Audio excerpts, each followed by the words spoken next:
Shalom, shalom. Je suis la prophétesse Myriam Tidingi, la visionnaire de Mission Évangélique Bethel.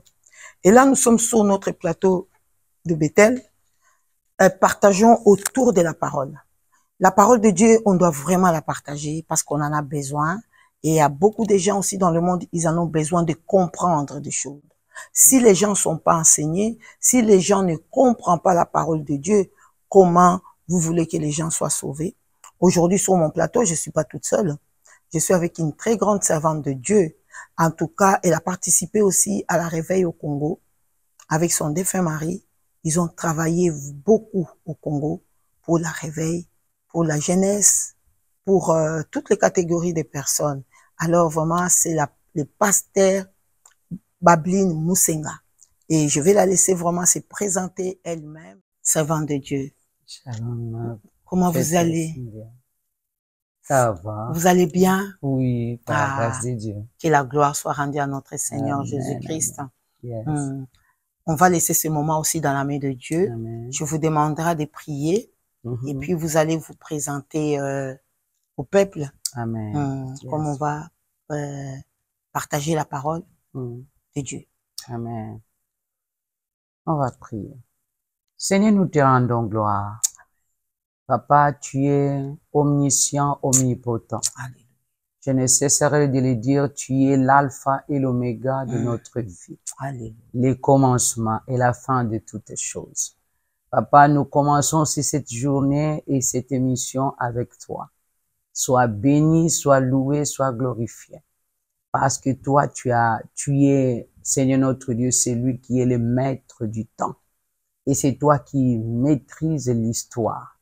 Et ta volonté souveraine soit faite sur la terre comme au ciel. Papa, en ces lieux aussi, nous invoquons et nous supplions, Seigneur notre Dieu, que ta présence soit ici, au travers, Seigneur, de ces réseaux aussi, Papa, que tu puisses toucher autant, Papa, à édifier, autant à redresser, autant à libérer. Papa, nous nous remettons à toi et que tu puisses nous conduire. Nous invitons les Saint-Esprit, parce que tu nous as dit que les Saint-Esprit sur nous, nous serons tes témoins. Et il nous enseignera toutes choses, même ce que nous pouvons oublier. C'est pourquoi nous nous confions à toi. Conduis ces moments dans le nom de Jésus. Nous avons prié ainsi. Amen. Amen, amen. Voilà, servante de Dieu, comme je disais tout à l'heure, je vous laisserai vous présenter à notre média qui nous suit en ce moment. Amen. Bonjour, chers téléspectateurs, distingués enfants de Dieu, hommes de Dieu aussi, vraiment tous qui ont besoin de l'édification, nous vous saluons au nom de Jésus. Moi, je suis Babline Musenga. Beaucoup me connaissent aussi sur mon prénom Honorine. Donc, je m'appelle Babline Honorine Musenga. Je suis, comment on peut dire, j'aime bien qu'on m'appelle servante de Dieu. La pastorale, c'est un titre que je porte, c'est bien. Chantre de l'Éternel en même temps. Vous voyez, Dieu m'a mis dans beaucoup de casquettes et nous sommes à Strasbourg, nous dirigeons cette mission que Dieu nous a donnée, la MIGD, Mission internationale de la gloire de Dieu. C'est Dieu, même si les choses ne se voient pas visiblement, mais la gloire de Dieu se cache et se révèle à qui il veut, comme il veut. Voilà, nous sommes là-bas, ça fait 2 années. J'ai perdu mon mari et un enfant, mais j'en ai quand même les 7 que Dieu m'a laissés. J'ai en honore Dieu et vraiment, je sais pas, on cheminera ensemble et nous sommes là pour la gloire de Dieu. Merci. Amen. Servante de Dieu, aujourd'hui, on va parler de ces derniers temps. Comme apôtre Paul il dit dans 2 Timothée chapitre 3, elle dit que sachez que les derniers jours, les temps seront difficiles. Et je crois que on remarque nous tous que les temps est difficile. Et pour l'Église, et pour les païens, et pour même nos enfants, des adolescents, des enfants, des jeunes, les temps est vraiment difficile. Aujourd'hui, on oublie ou l'Église, ou les enfants, ou les parents, que la Bible aussi a dit dans la bouche du prophète Joël, dans Joël chapitre 2 au verset 28, les derniers jours, je répandrai mon esprit sur toute chair. Vos fils et vos filles prophétiseront. Et les jeunes gens auront des visions et les vieillards des songes. Mais cet esprit-là, aujourd'hui, servant de Dieu, elle est déjà où on doit encore la chercher. Parce que les temps sont vraiment difficiles. Les familles qui sont en train de se déchirer, les enfants qui ne trouvent pas leur compte, les mamans, les femmes qui ne trouvent pas aussi leur compte, le mari aussi, les familles aussi, l'église aussi.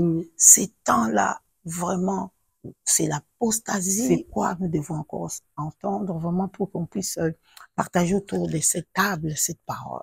Et le mot qui est sorti, c'est est-ce que doit-on attendre le Saint-Esprit encore?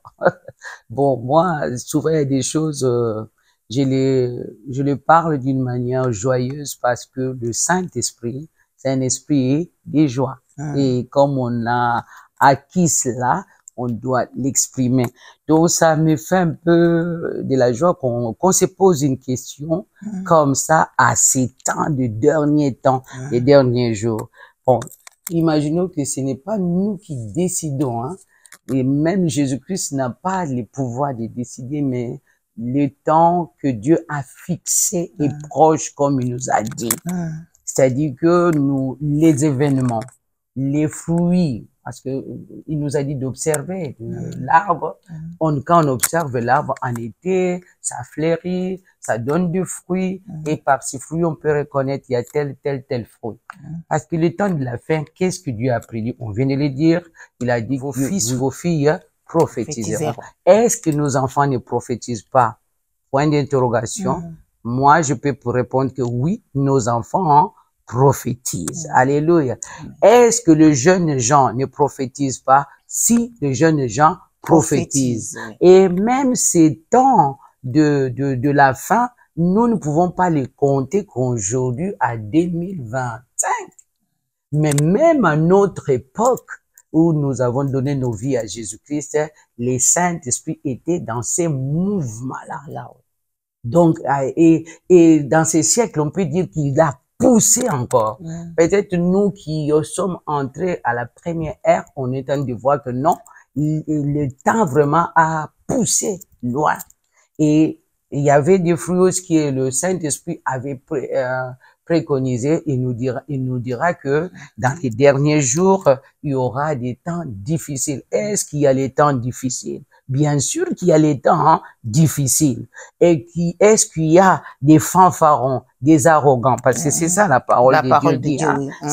C'est dans 2 Timothée chapitre 3, on nous dira qu'il y aura des fanfarons, des arrogants, des blasphémateurs, des enfants qui s'élèveront aussi contre leurs parents, cela. C'est la parole qui s'accomplit.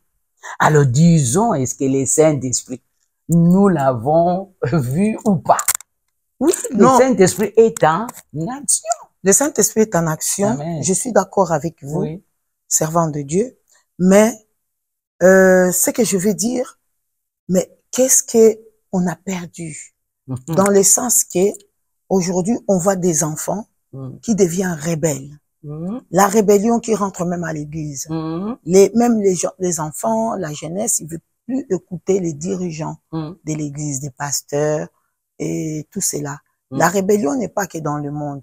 Parce que là, apôtre Paul l'a généralisé. Voilà, elle a dit que sachez que dans les derniers jours, les temps seront vraiment très difficiles. Nous voyons ces temps difficiles. Mais quand je parle vraiment de la chose, je parle vraiment pour nous qui se dit que nous sommes enfants de Dieu, nous sommes des serviteurs de Dieu, nous sommes des servants de Dieu, nous sommes des dirigeants à l'église, des pasteurs, des apôtres, tout cela. Mais qu'est-ce que nous, on doit porter à nos enfants pour que dans ces derniers jours, les choses vont s'accomplir. On peut pas les changer. Voilà, parce que c'est la parole qui est en train de s'accomplir. Alléluia. Mais cette parole est en train de s'accomplir. La Bible dit que il y aura des gens irréligieux. Les gens qui vont faire des choses mauvaises, qui seront contre la parole de Dieu, qui vont se moquer de la parole de Dieu. Mais pour éviter cette partie-là, Amen. parce que la parole de Dieu, on ne peut pas l'empêcher à s'accomplir. La parole doit s'accomplir. C'est que Dieu a dit, ça va s'accomplir. Mais pour maintenant l'église, les messages que moi je veux que vous puissiez donner, c'est pour l'église. Qu'est-ce que l'église a, quel rôle que l'église doit jouer, ou les parents chrétiens, voilà, les enfants des pasteurs, par exemple. Tu sais aussi, nos enfants, ils sont beaucoup combattus. Amen. Voilà, des enfants des pasteurs, des enfants des évangélistes et tout ça. Il y a beaucoup de combats. Mais qu'est-ce qu'on doit faire? La parole, bien sûr, va s'accomplir. Ça, c'est exactement. Mais pour que l'église, nos enfants ne tombent pas dans cette piège par ces temps, ils deviennent rebelles. Amen. Ils frappent leurs enfants, leurs parents. Ils respectent pas, parce que les gens seront pas respectueux. Les gens seront angoissés. Pour éviter l'angoisse, toutes ces choses-là, qu'est-ce qu'on doit faire, maman pasteur? La réponse serait, comme on peut dire, c'est simple. La parole de Dieu restera la parole dite de la part du Seigneur. Donc, nous nous référerons toujours à la parole. Parce que Jésus-Christ, c'est la parole. Et il nous a adressé la parole. Même pour que nous soyons délivrés, lui-même nous a donné la parole. Vous venez de le citer à un moment, vous avez dit que l'ordre suprême, moi je viens toujours sur l'ordre suprême, c'est le début de toute chose. Quel est l'ordre suprême?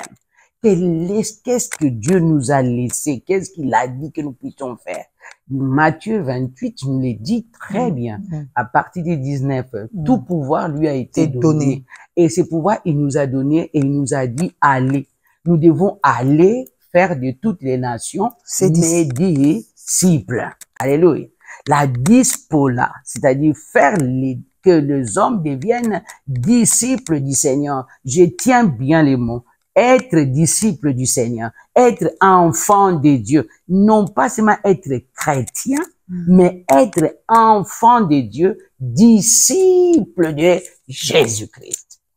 Hier même, pour la libération aussi, Dieu nous a rappelé. Il faut rester disciple du Seigneur. Qu'est-ce qu'un disciple du Seigneur? C'est celui qui suit les enseignements du Christ. Parce que est-ce que la rébellion, l'irréligiosité, et c'est ce que Jésus nous a enseigné? Non. Il nous a dit, enseignez-leur tout ce que je vous ai prescrit. Et si nous allons encore loin, les apôtres eux-mêmes nous recommandaient par Paul, lui-même qui est dans des dire dans les Actes des Apôtres, que ils persévérèrent dans la prière, la fraction des pains et les enseignements. Donc il faut que nos enfants aiment qu'on les enseigne et qu'ils marchent selon ces enseignements-là.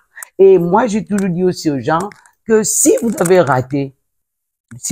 raté l'éducation dans votre famille, ou vos parents ne vous ont pas donné cela, mais référez-vous à la parole de Dieu. À la parole de Dieu, tout à fait. Amen. Parce que Proverbe, c'est toute une succession de manières, de principes par lesquels on doit marcher. Moi, je n'ai pas reconnu dans ma vie quelle était l'éducation réelle. Mais plus je suis venu au Seigneur, Jésus a pu refaire mon éducation. Amen. Quand j'étais une personnalité qu'on ne pouvait pas remédier, mais la parole m'a enseigné et m'a remis sur ma route. Vous voyez, je commençais à savoir ce que mon père ne m'a pas donné, ce que ma mère m'a pas donné, ce que le monde ne m'a pas donné, parce que le monde est capable de changer l'environnement nous change. Il nous amène à faire autre chose. Tu verras qu'un enfant qui fréquentait même bien un bon endroit, il devient, non seulement, il rejette la parole, il rejette tout. Mais lorsque vous revenez à Jésus, vous acceptez Jésus-Christ comme Sauveur et Seigneur, et vous suivez ses enseignements, vous êtes rétabli, restauré. Mais maintenant, si ces gens, oui, ça marche. Mais si les gens ne veulent pas, les enfants ne veulent pas. On voit aujourd'hui à l'église, c'est cet combat-là qui est à l'église. Les enfants n'obéissent pas. Jésus a dit bien, et là, je le souligne, dans Matthieu 28, 20. Il dit, enseigne-leur à observer. Mais maintenant, les gens ne veulent plus observer. Les gens veulent les spectacles. Les gens veulent que on me voit. Je connais tout. Voilà. Aujourd'hui, moi, j'aime pas les mots chrétiens. Parce que le mot chrétien généralise tout le monde. Voilà. Ceux qui ne suivent pas Jésus, qui ne pratiquent pas la parole de Dieu, qui ne mettent pas la parole de Dieu en pratique, ils s'appellent chrétiens. Moi, je veux que les gens, comme apôtre Paul le dit, nous sommes enfants de Dieu. Voilà. Jean aussi, il a bien souligné que tous qui l'ont reçu, il les a donné le pouvoir de devenir enfants de Dieu. Je crois qu'un enfant obéit à la loi de son père. Exactement. Il observe parce que c'est un enfant, n'est-ce pas? Mais maintenant, ces combats, moi, je veux seulement savoir que les combats là, dans ces derniers jours, les temps seront difficiles. Qu'est-ce que nous, on doit apporter à nos enfants pour empêcher cette fléau? Parce que c'est une fléau qui va leur frapper. Pour empêcher cette fléau que nos enfants deviennent ingrates, les enfants qui ne reconnaissent plus Dieu, qui se reconnaissent en eux-mêmes. Ils ont le pouvoir de faire tout, ils ont le pouvoir de faire ceci, ils ont le pouvoir de faire cela, sans se référer au Seigneur Jésus-Christ. Sans dire que c'est celui-là qui me donne la force. C'est celui-là qui m'a donné l'intelligence que j'ai là. Même si je l'ai acquis au monde, à l'école. Mais c'est Dieu qui a commencé quelque chose en moi pour que je puisse avoir quand même cette faculté. C'est ça. Nous prenons l'exemple de Anne. Anne, déjà, pour avoir un enfant, il en avait vraiment bavé. Mais je crois que dans son intérieur, il avait compris qu'il faut confier cet enfant à Dieu. On ne doit pas vraiment, disons, se fatiguer de confier les enfants à Dieu. Amen. Quoi qu'il en soit, nous devons nous mettre en tant que mère ou père à prier pour nos enfants. Invoquer les promesses de Dieu sur notre génération de nos enfants. Il faut que nous tenions ça. Parce que il n'y a pas autre chose que Jésus-Christ nous a laissé. Une arme fatale qui est déjà la prière. Et deuxièmement, il faut que nous ayons un cœur de patience pour ces genres de personnes. Parce que un enfant, tu ne sais pas, aujourd'hui, il peut avoir un comportement et demain aussi, Dieu peut le changer. Combien de fils des hommes de Dieu que nous savions, mais qui sont devenus des grands hommes de Dieu. Mais c'était difficile à les ramener à la volonté de Dieu.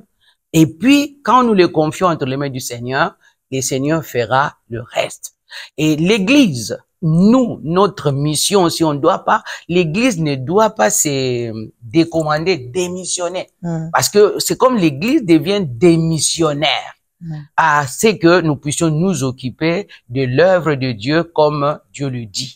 Parce que nous sommes seulement en train de pleurer, ceci, cela. Mais qu'est-ce qu'il faut faire? L'Église qui voit ces genres de choses, nous nous mettons tous, nous nous lèvons pour prier. Si je comprends bien, ça veut dire on doit persévérer, prier, faire des sacrifices pour nos enfants, pour les confier au Seigneur tous les jours. Ça veut dire, comme vous avez bien parlé d'Anne, elle avait besoin de l'enfant et elle a compris que cet enfant-là, elle devait la confier au Seigneur, pas à elle.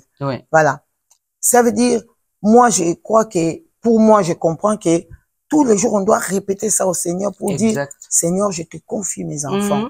Je te confie mes enfants. Veille sur mes enfants. Protège mes enfants. Parce qu'on ne connaît pas le cœur. C'est Dieu qui sonde le cœur, vous voyez. Donc c'est Dieu qui conduit aussi les gens.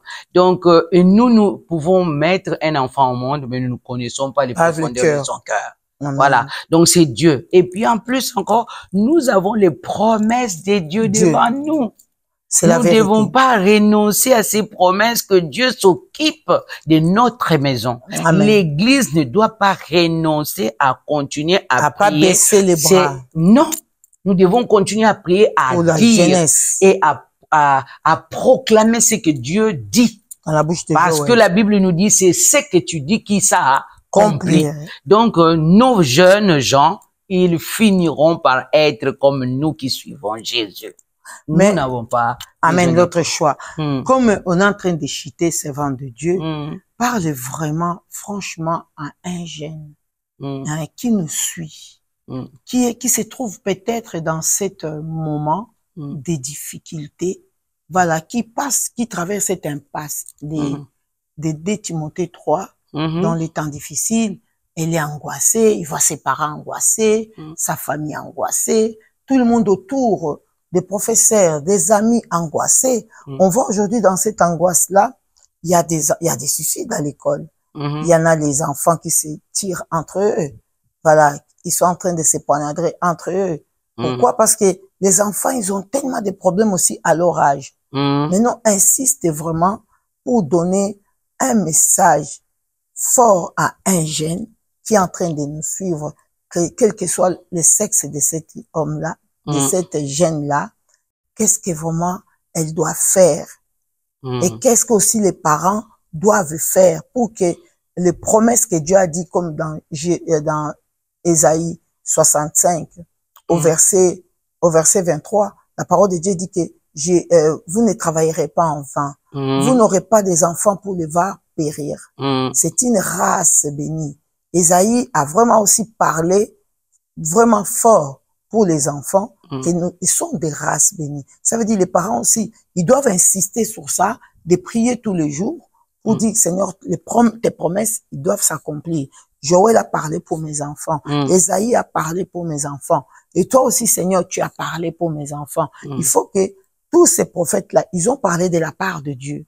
C'était pas leur parole propre.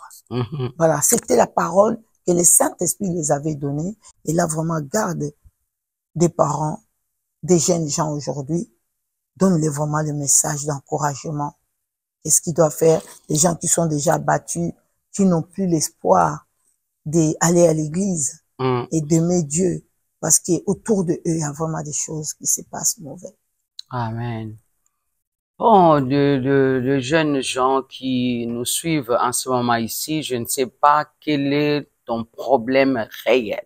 Nous savons que le temps difficile que nous avons actuellement nous pousse des fois à dire n'importe quoi, à abandonner ou bien à devenir autre chose. Et je dis simplement souvent à des jeunes gens qui me posent les questions, est-ce que vous aussi dans votre temps là que vous étiez venus au Seigneur, il y avait des temps difficiles? Oui, chaque époque a un temps difficile.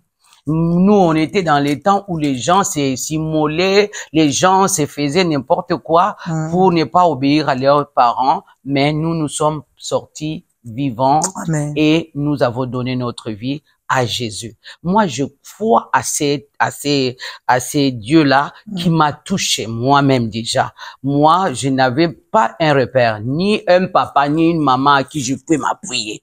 Parce que déjà, j'étais orpheline. Donc, alors, voyez tous les déboires que tu peux avoir dans la vie. Parce que tu es orphelin, tu es abandonné, tu vas là-bas, on te rejette, et tu vas là-bas, on te rejette, tu ne vois même pas ta route.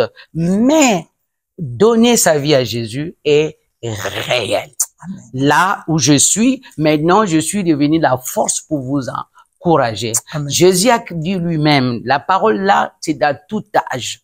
Et il a dit, laissez les enfants venir à moi. Donc, il y a personne qui peut t'empêcher de venir à Jésus-Christ. Que personne, ni la nature, ni les gens de ce monde, comme nous avons dit, libère-toi de ces préjugés-là que le monde te donne. Et fais-toi maintenant une gabarit avec ces Jésus-là, tu te seras costaud. Moi, je suis devenu costaud dans ma famille et les gens disaient, ah, elle, on n'entendra rien de lui.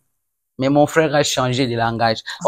Elle ne sera qu'une pute. Regarde comment est-ce qu'il me classait. Elle ne sera qu'une pute. Oh non, je ne fréquentais rien de comme tel. Elle va pas réussir. Non. Moi, j'ai dit non et je me suis donné à ce Dieu-là qui avait dit que c'est lui qui m'avait mis dans les ventres de ma mère. J'avais beaucoup de problèmes pour raisonner dans ma tête. Mais la raison réelle, c'est la parole de Dieu qui m'avait vraiment sorti de là. Si tu crois à la parole de Dieu, si tu mets ton espoir à celui qui a fait les ciels et la terre, celui qui t'a enfanté, celui qui t'a, c'est les psaumes 103 qui m'avait donné ces repères-là. Mon père ne pouvait pas faire les yeux que j'ai dans le ventre de ma mère. Il ne pouvait pas faire les pieds, les mains que j'avais. Et c'est à cela que Dieu m'avait dit, observe que c'est moi qui t'a engendré dans le ventre de ta mère. Amen. Voilà. Donc, donne ta vie à ces dieux-là. Même si l'époque est remplie d'orage, mais le Seigneur là, il va les dissiper.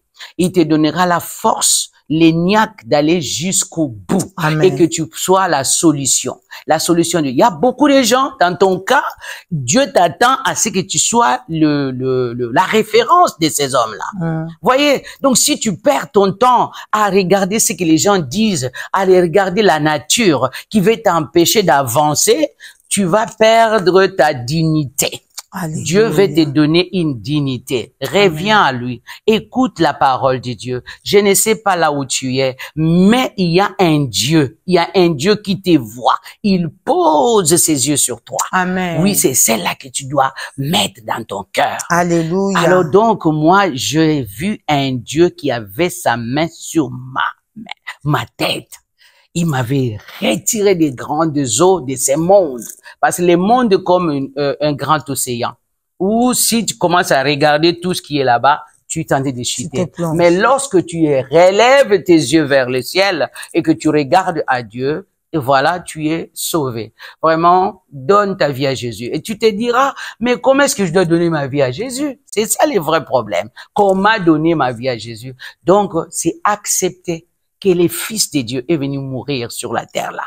Il est allé sur la croix. Amen. Et sur la croix, il a versé son sang. Non pas pour une autre personne, mais pour toi. Pour toi. Et il a vaincu la mort pour toi. Il est ressuscité des morts pour toi. Et il est assis à la droite du Père au-dessus de tout nom, au-dessus de tous tes problèmes, au-dessus de quoi que ce soit que toi tu trouves impossible. Dieu le rend possible. Amen, voilà, donc c'est ce que je peux amen. souhaiter, que tu puisses méditer et accepter, prier, même si tu es, je ne sais pas, seul, même si tu es au milieu des gens, tu fermes tes yeux, tu oublies même ces gens-là. Tu dis, Seigneur Jésus, entre dans mon cœur, vraiment, tout ce que je pensais, pour tout ce que je disais, pour tout ce que je n'ai pas pu comprendre, je te reçois et je m'abandonne à toi. Alléluia. Pardonne-moi pour tout ce que j'ai fait dans ma vie. Amen. Il y a un Dieu qui pardonne.